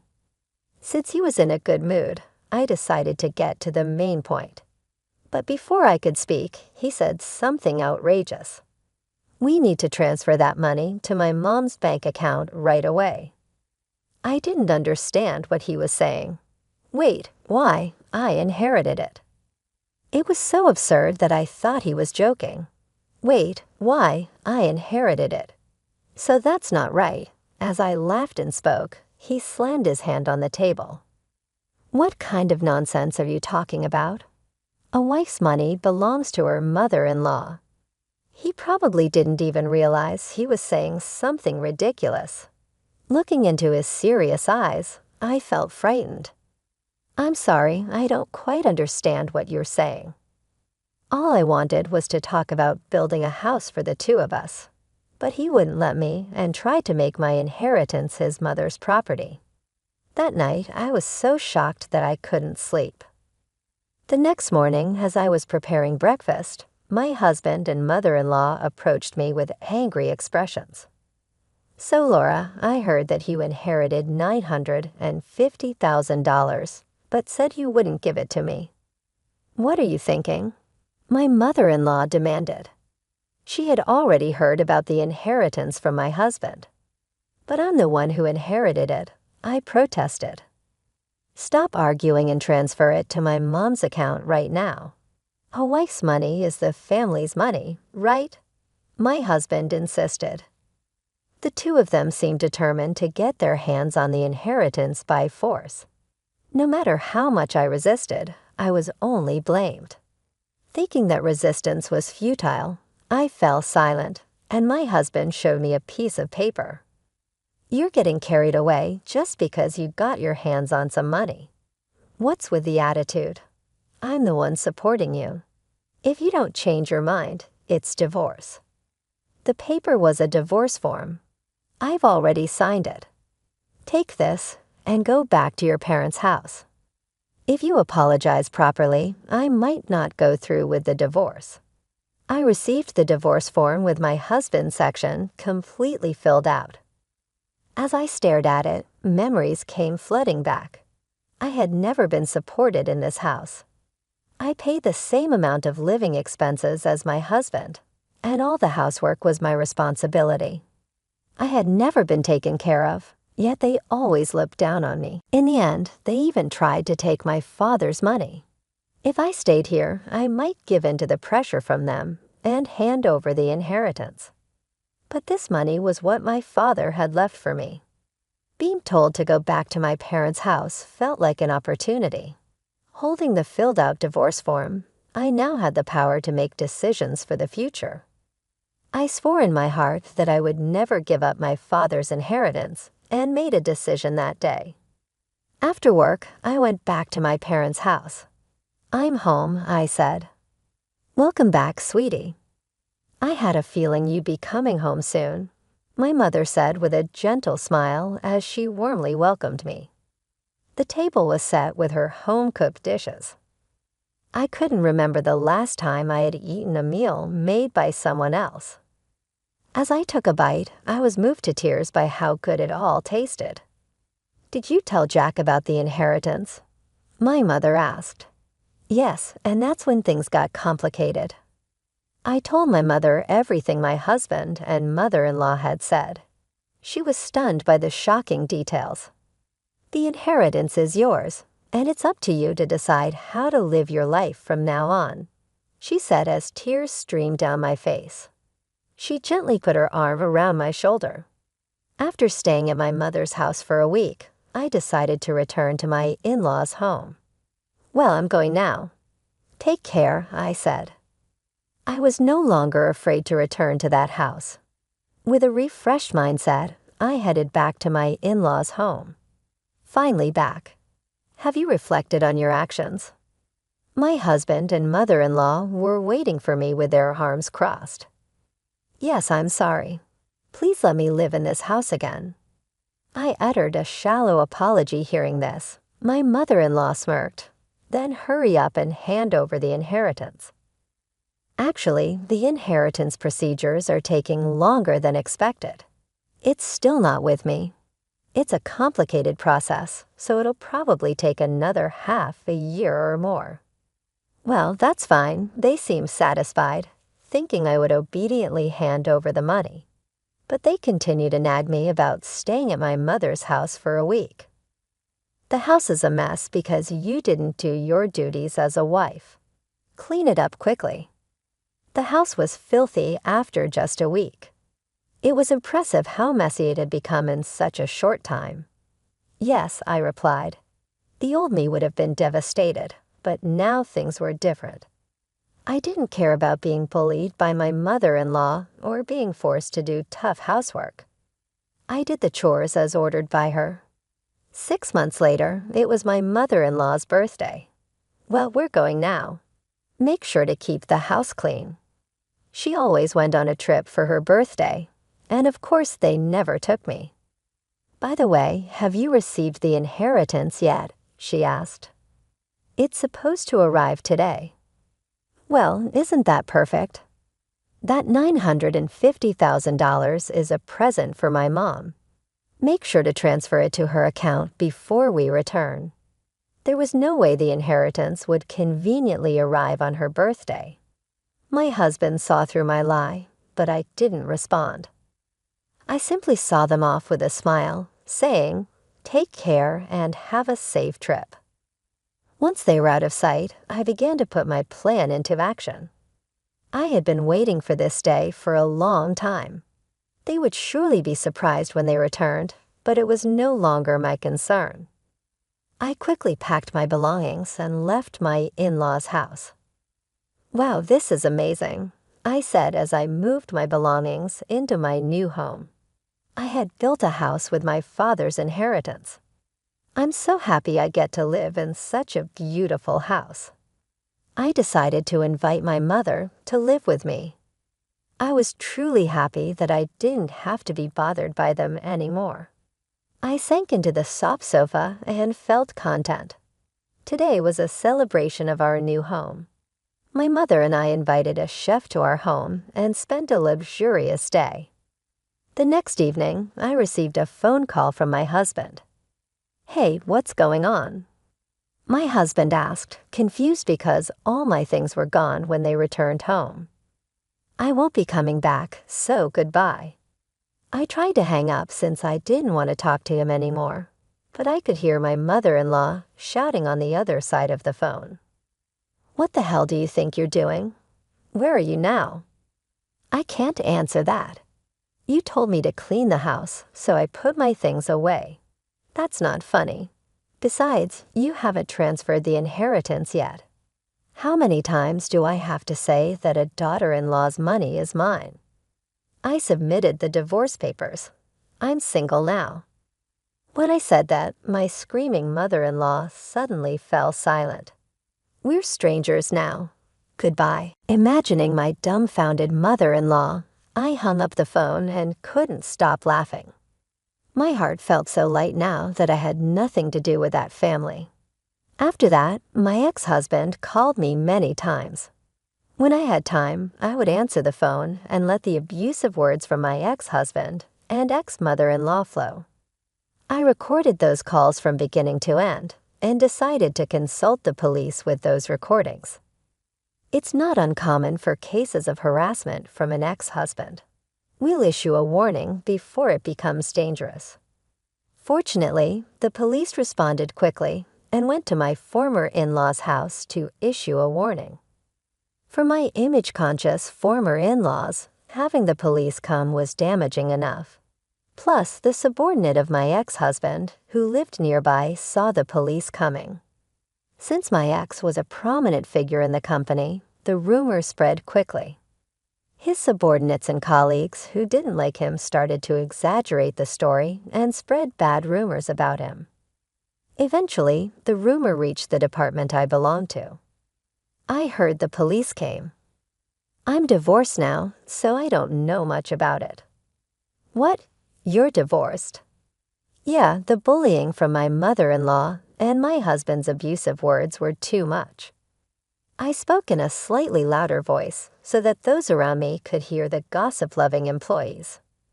They heard this and spread the rumor even further. It didn't take long for my ex-husband's boss to hear about it. "You've got quite a lot of bad rumors going around." What are you talking about?" I hate men who can't cherish their wives. With such bad rumors going around, our reputation suffers too. So I decided to have you transferred. The transfer order given to my ex-husband was harsh. It was the bridge office in the region with the worst performance. The area was called a landlocked island because there was no entertainment or anything of that sort around. You understand what being sent here means, right? His boss asked. Everything he had built up until now crumbled, and there would be no chance of promotion in the future. He accepted the transfer order and moved to the countryside without being able to refuse. As for my ex-mother-in-law, she must have been shocked by her son's lowered reputation and the fact that they could no longer live together. She became a complete shut-in and eventually developed depression. She also seemed to have dementia, as she frequently caused disturbances at home. My ex-father-in-law desperately took care of his deteriorating wife. Even if not related by blood, she was still an important family member. It was only natural that my ex-in-laws faced the consequences of their continuous harassment towards me. Now my mother and I are living happily together. We even started gardening in our spacious yard. If I were still in that house, I would never have found such a wonderful hobby. Having a hobby has invigorated me. My body, which was once worn out due to stress, is now healthy. I remember the day I moved into my new home. It was a bright and sunny day. My mother was there to help me, and we spent the day unpacking and setting up the house. It felt so liberating to finally have a place of my own, free from the constant pressure and mistreatment of my in-laws. We decided to celebrate by inviting a chef to cook a special meal for us. The food was delicious, and for the first time in years, I felt truly relaxed and happy. We laughed and talked about our plans for the future. My mother suggested we start a garden, something we'd both enjoyed but never had the space for before. The next day, we went to a nursery and bought a variety of plants and flowers. It was exciting to plan out our garden and envision how it would look once everything was in bloom. Working in the garden became a daily routine for us. It was therapeutic and brought us closer together. As the weeks passed, I noticed a significant change in myself. I was no longer stressed or anxious, my health improved, and I felt more energetic. The peaceful environment and the joy of gardening helped me heal from the emotional scars left by my in-laws. One evening, while sitting on the porch and enjoying the view of our blossoming garden, my mother turned to me and said, "I'm so proud of you, Laura. You've come a long way, and you deserve all the happiness in the world." Her words touched my heart. I realized how fortunate I was to have such a supportive and loving mother. I couldn't have made it through those tough times without her. One day, I received a phone call from my ex-husband. "Hey, what's going on?" he asked, confused because all my things were gone when they returned home. "I won't be coming back, so goodbye," I said, trying to hang up since I didn't want to talk to him anymore. But I could hear my mother-in-law shouting on the other side of the phone. "What the hell do you think you're doing? Where are you now?" "I can't answer that. You told me to clean the house, so I put my things away. That's not funny. Besides, you haven't transferred the inheritance yet. How many times do I have to say that a daughter-in-law's money is mine? I submitted the divorce papers. I'm single now." When I said that, my screaming mother-in-law suddenly fell silent. "We're strangers now." Goodbye, imagining my dumbfounded mother-in-law, I hung up the phone and couldn't stop laughing. My heart felt so light now that I had nothing to do with that family. After that, my ex-husband called me many times. When I had time, I would answer the phone and let the abusive words from my ex-husband and ex-mother-in-law flow. I recorded those calls from beginning to end and decided to consult the police with those recordings. It's not uncommon for cases of harassment from an ex-husband. We'll issue a warning before it becomes dangerous. Fortunately, the police responded quickly and went to my former in-law's house to issue a warning. For my image-conscious former in-laws, having the police come was damaging enough. Plus, the subordinate of my ex-husband, who lived nearby, saw the police coming. Since my ex was a prominent figure in the company, the rumor spread quickly. His subordinates and colleagues who didn't like him started to exaggerate the story and spread bad rumors about him. Eventually, the rumor reached the department I belonged to. I heard the police came. I'm divorced now, so I don't know much about it. You're divorced? Yeah, the bullying from my mother-in-law and my husband's abusive words were too much. I spoke in a slightly louder voice so that those around me could hear the gossip. Lovely employees heard this and spread the rumor even further. It didn't take long for my ex-husband's boss to hear about it. You've got quite a lot of bad rumors going around. What are you talking about? My reputation was ruined because of his actions, but now I can finally move on and live a peaceful life. My mother and I are happy, and our garden is flourishing. I'm healthier and stronger than ever. Cutting ties with my ex-in-law's family was the best decision I ever made.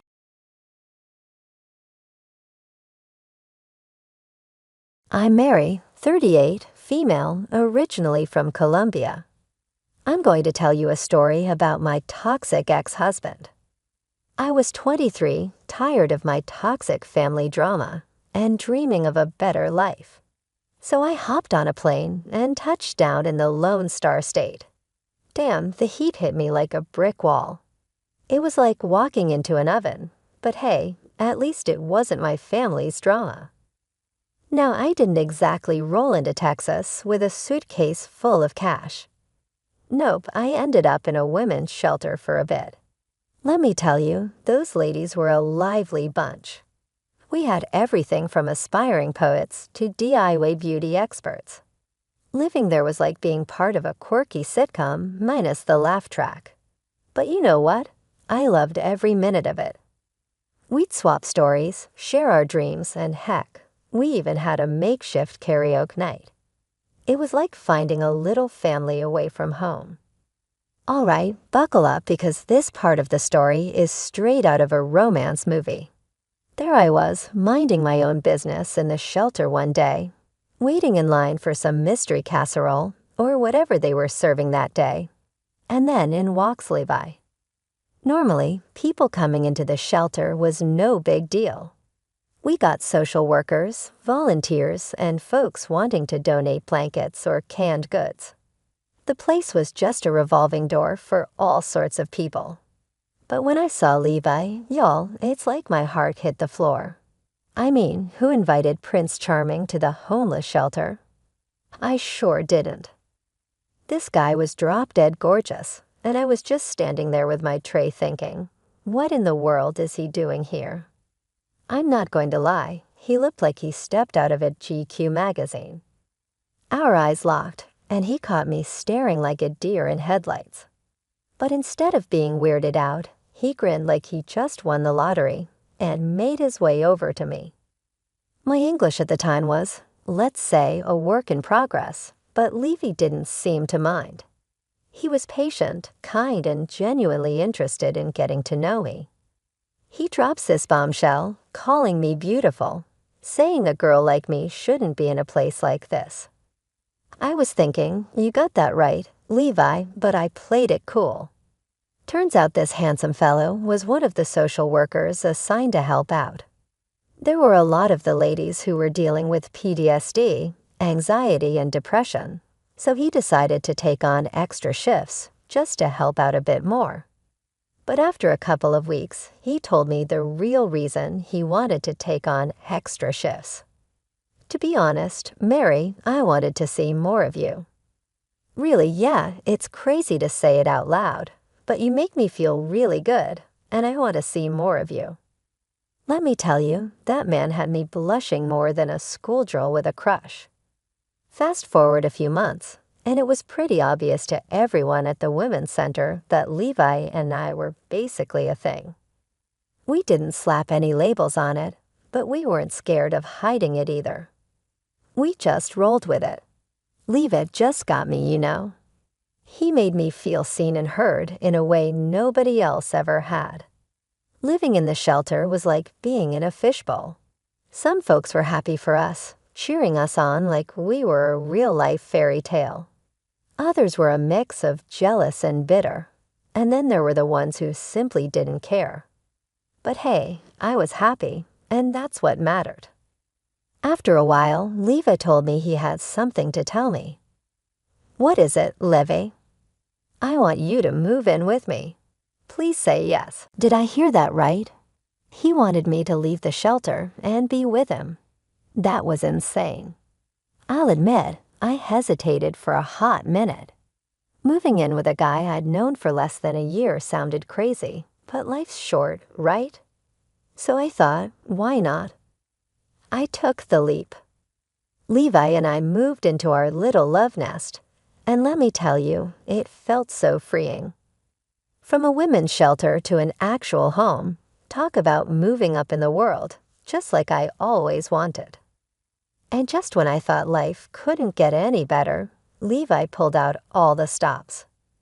He goes down on one knee and proposes on New Year's Day, right when the countdown hits 0. Romantic as all get out, right? That man lifted me off my feet and took me straight to cloud 9. He was always pampering me, buying me gifts, telling me how much he loved me, how much he cared. I mean, who needs a fairy tale when you've got Levi, right? It was like living in a constant state of bliss, and I wouldn't have it any other way. Life was good. Life was perfect. So after riding that honeymoon phase high, Levi drops a bomb on me. 3 months into our wedded bliss, he came up to me and said, "Hey babe, there's something I want to tell you. I want you to meet my friends. I think it's time." Now you might be scratching your head, thinking, how did you not know about his friends this whole time? Well, folks, it's a little more complicated than it seems. See, Levi always told me he didn't really have friends, that his only buddies were his coworkers, whom I knew from the shelter. But out of the blue, he springs these dinner plans with some people who were his old school buddies. And get this, they were big shots. Businessmen, lawyers, not exactly the usual crowd for a social worker. Why didn't you tell me about these fancy-ass friends of yours? What am I even supposed to wear? Don't worry, babe. I got you covered. But babe, these people are big shots. You said it yourself. I'm going to need an extra fancy dress or something. Now imagine my surprise when Levi continues to spill the tea. On top of not telling me about his friends, he also didn't tell me about his net worth. Turns out he was not just a social worker because he's a good dude. No, he comes from a wealthy family. Social work was just a thing he did on the side because apparently he loved it.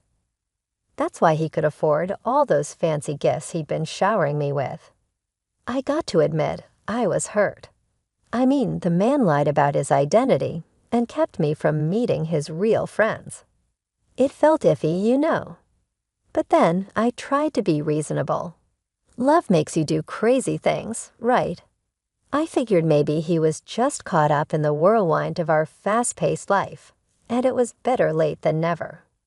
So we went to this fancy dinner with these high flyers, and they're talking about stocks, real estate, and all sorts of things. I'm just nodding along. I kept trying to jump into the conversation, but no one was letting me speak, including Levi. He would just drone on and on about how beautiful and exotic I was. And his friends would also ogle at me. I just felt like a fish out of water. Looking back, I should have known that all of these were red flags. Not being honest with me, calling me exotic, letting his friends eye me like that, it was a lot to take in. But at the time, I would ignore these uneasy feelings and just keep smiling. Love, as they say, can make you forgive a whole bunch of mess. Fast forward a couple of years, and it's like time was on fast forward. All the love that once had us floating on cloud 9 was slowly fizzling out like a soda left open for too long. I was trying to rekindle our connection. Don't get me wrong, I did my part as a wife and a friend. But Levi, man, he was always preoccupied with everything but me. I felt abandoned, just like back in Colombia. I wondered how I'd got myself into this mess. It was beyond frustrating being with him. Every attempt to get his attention felt like talking to a brick wall. But oh, when we go out together, it was a whole different story. Levi would pull a 180, showering me with kisses and showing me off to his friends like I was some trophy wife. Just look at her, isn't she gorgeous? Public displays of affection, we had that down. Everyone must have thought that we had the healthiest relationship ever. But private conversations, yeah, there were barely any of those anymore. Destiny's Child's Say My Name became my anthem because, let's be real, it was like I was living that song. He only seemed to love me in public, and in private, it was crickets. Honestly, the thought of leaving crossed my mind more than once. But how? How could I? I had no job, no money, nada. Levi was all I knew in America, and I felt trapped. It was like being caught in a web with no way out. I was living that love story, but without the happily ever after part. Things had gone on like this for ages, and I was getting so fed up with him. I had gotten so used to his absence. So I found myself spending time with some peanuts and the couch, with some good shows. There I was, chilling on the couch, watching some Netflix, minding my own business as usual, when my phone rang. It was Levi. I was feeling a bit giddy. I thought that he would take me out or call me and tell me what a fool he's been for treating me like a roach. Hey, babe. Mary, listen, I don't have much time. What's wrong? I need you to come to the bar right now. This got me excited. You see, earlier in the night, before he left to go drinking with his buddies, I had asked if I could tag along. He said he didn't want me going there. Not because it would be too rowdy, not because it would be too much for me to handle, but because, according to him, I'd be cramping his style. Can you imagine? The man who was so obsessed with showing off his exotic and curvy Colombian woman was now afraid that I'd be cramping his style. We got into a little argument about it, and he kind of revealed how he's always felt about me, just as some piece of arm candy to show off to his friends. This crushed me. I didn't want to yell or scream or fight, because again, without him, I had nothing. I had stupidly placed all my bets on this man, and now I felt like I was trapped. So you can understand why I felt a bit hopeful when he invited me to the bar. I thought that he finally wanted to hang out with me. You want me to come? Really? Yeah, babe, quickly. I'll send you the location. Just hurry. Okay, what are we going to do when I get there? That doesn't matter. Just come quickly. My friends want to see you. Oh yeah, so what time will you get here? You know, Levi, I'm sick of you fetishizing me. What? What the hell are you talking about? You always parade me around your friends like I'm some doll. I'm not coming. Mary, I swear to God. You didn't want me to come in the first place, right? So I'm going to continue watching my show. Have a nice night. We got into it, a real knockdown, drag-out argument. Words were flying, and I wasn't holding back. It's like, make up your mind, Levi. I felt like a puppet, and he was pulling all the strings. I was done being a showpiece for his fancy friends. It was time for him to get a reality check, and let me tell you, that argument was the tipping point. But call me stupid or crazy. Maybe I'm both, but I gave in.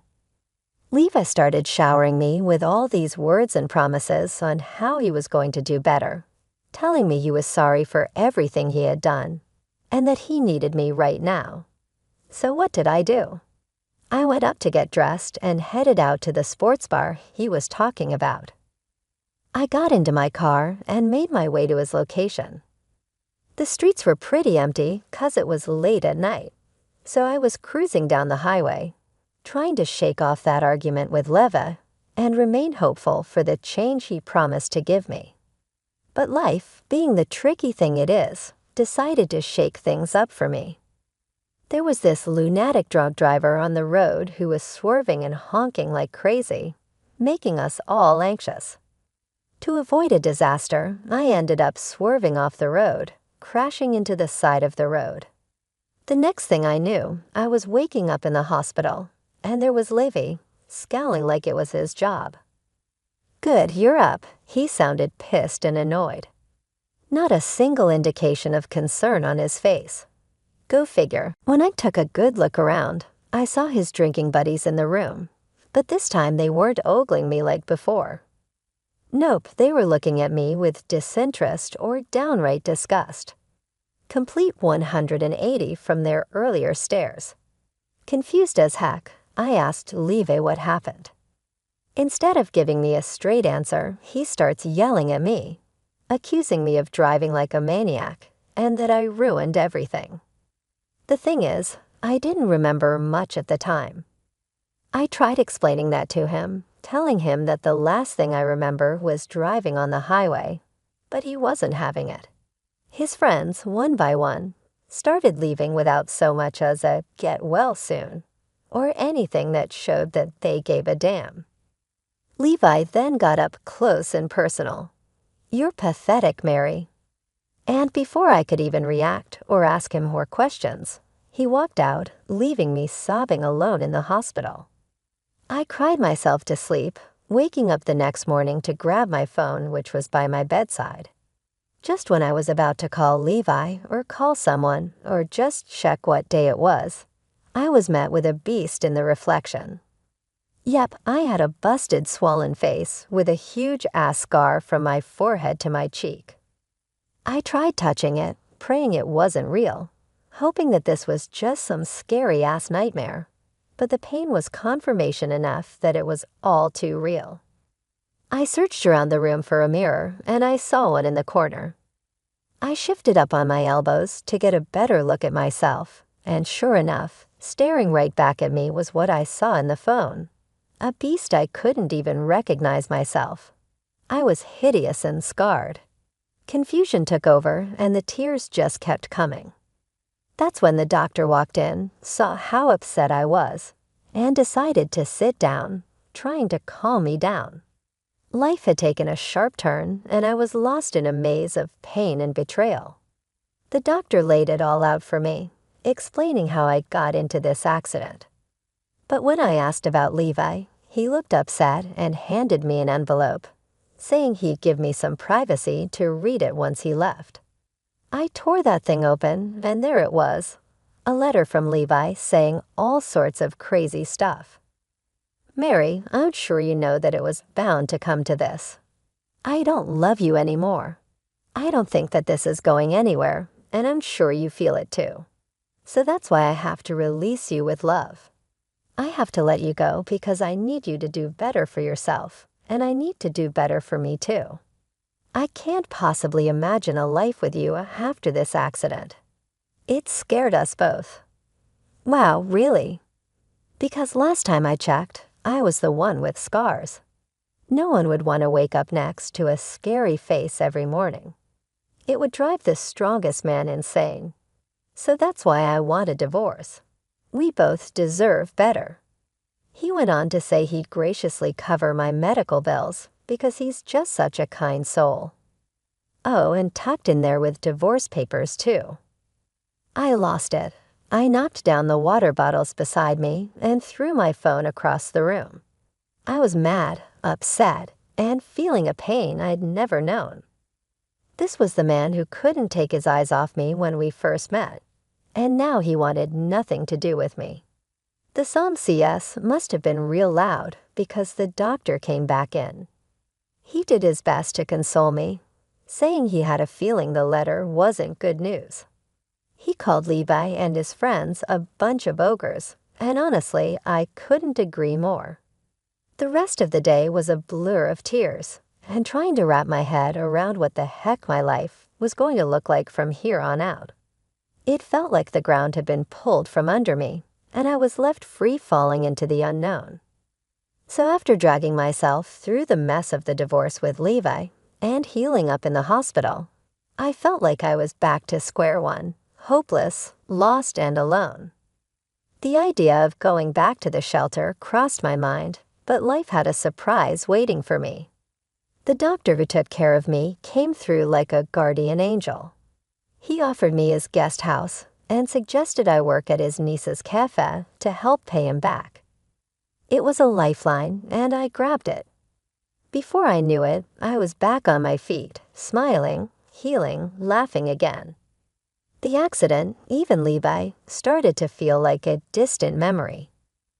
Fast forward 2 years, and there I am, not slinging lats as a barista, but managing a quaint little cafe.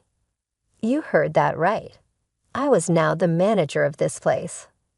I guess all those years of selling tamales in areas on the busy streets of Colombia paid off. Life had a funny way of turning around. And then out of the blue, I saw Levi, beard all graying, walking in with someone who looked like she barely finished high school. They were giggling about something, and for a second, I thought my mind was playing tricks on me. But as he approached the counter, I knew for sure that it was my good-for-nothing ex-husband. I couldn't believe my eyes. Here I was hustling and building my life, and he waltzed in like it's just another day. It hit me, though, that I'd come a long way from the mess he left me in. I held my head high, readying myself for this showdown.